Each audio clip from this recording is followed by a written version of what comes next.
అదే RTV app వార్తల్ని క్షణాల్లో చదివే అవకాశం ఉంటుంది. ఒక న్యూస్ పేపర్, ఒక టెలివిజన్ ఛానల్ మీ చేతుల్లో ఎప్పుడు ఉంటాయి. 19వ తారీఖు అందరినీ టర్మినేట్ చేసిన విషయం అందరికి తెలిసిందే.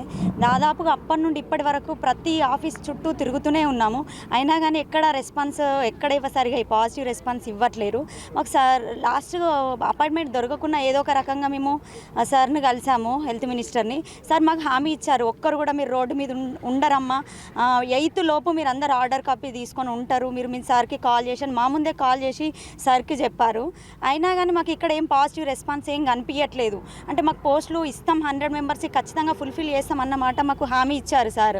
ఇక్కడేమో 43 ఉన్నాయి, 33 ఉన్నాయి అని చెప్పి ఏదో ఒక రకంగా అసలు ఎవరిని కలవడానికి కూడా ఛాన్స్ ఇవ్వట్లేరు. ఏదో ఒక రకంగా మమ్మల్ని డైవర్ట్ చేయడానికి ట్రై చేస్తున్నారు. దయచేసి మా గురించి అందరు ఆలోచించి మాకు న్యాయం జరిగేటట్టు చేయాలని కోరుతున్నాం. సిద్దిపేట జిల్లా కేంద్రంలోని ప్రభుత్వ హాస్పిటల్లో పనిచేసినటువంటి స్టాఫ్ నర్సులని మరి గత నెల 19వ తేదీ నాడు టర్మినేట్ చేసినటువంటి పరిస్థితి తెలిసిందే.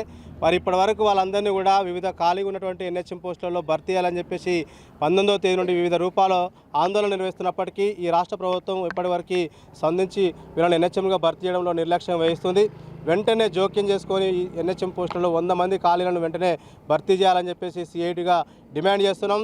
మరి దశల వారి పోరాటంలో మరి ఇప్పటికీ కలెక్టర్ గారిని కలిశాము, అదేవిధంగా డిఎంఎండ్హెచ్ఓ గారిని కలిశాము, రాష్ట్రంలో ఉన్నటువంటి డిఎంఈ గారిని కలిశాము, అదేవిధంగా డిహెచ్ఈ గారిని కలిశాము, ప్రిన్సిపల్ సెక్రటరీని కలిశాము. మన వైద్య ఆరోగ్య శాఖ మంత్రి గారు మరి రాజనరసింహ సార్ని కూడా దామోదర రాజనరసింహ సార్ని కూడా కలవడం జరిగింది. రాజనరసింహ సార్ వెంటనే జోక్యం చేసుకొని ఈ ఆడబిడ్డలకి న్యాయం చేస్తా అని చెప్పేసి 100 మందిని వెంటనే విధుల్లోకి తీసుకోవాలని చెప్పి వెంటనే అక్కడనే ఉండి ఫోన్ కాల్ ద్వారా డిఎంహెచ్ఓ గారికి చేయడం అనేటువంటిది జరిగింది. ఫోన్ కాల్ చేసిన సందర్భంలో డిఎంహెచ్ఓ గారు 75 మందికి ఎన్హెచ్ఎం ద్వారా వేకెన్సీ ఉన్నాయని చెప్పారు.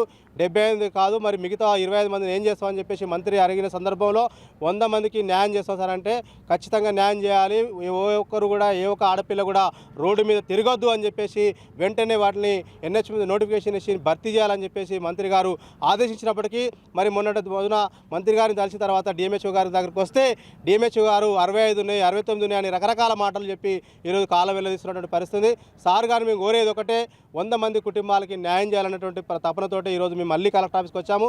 కాబట్టి ఇప్పటికైనా జిల్లా కలెక్టర్ జోక్యం చేసుకోవాలి, డిఎంహెచ్ఓ జోక్యం చేసుకొని ఎన్హెచ్ఎం ద్వారా 100 మందికి ఉద్యోగావకాశాలు కల్పించేదానికి వస్తుంది మరి ప్రయత్నం చేయాలి. అట్లా రాష్ట్ర ప్రభుత్వం ద్వారా మంత్రి గారే చెప్పారు కాబట్టి నేరుగా వారు ఇచ్చినటువంటి దాన్ని ఆర్డర్ కాపీ రూపంలో మరి ప్రభుత్వం మీరు రిపోర్ట్ ఇవ్వండి, మీరు కూడా ప్రిన్సిపల్ సెక్రటరీ నుండి రిపోర్ట్ వచ్చినట్టుగా ప్రయత్నం చేసి మా ఆడబిడ్డలకి న్యాయం చేయాలని చెప్పేసి సిఐటిగా మనం డిమాండ్ చేస్తా ఉన్నాం.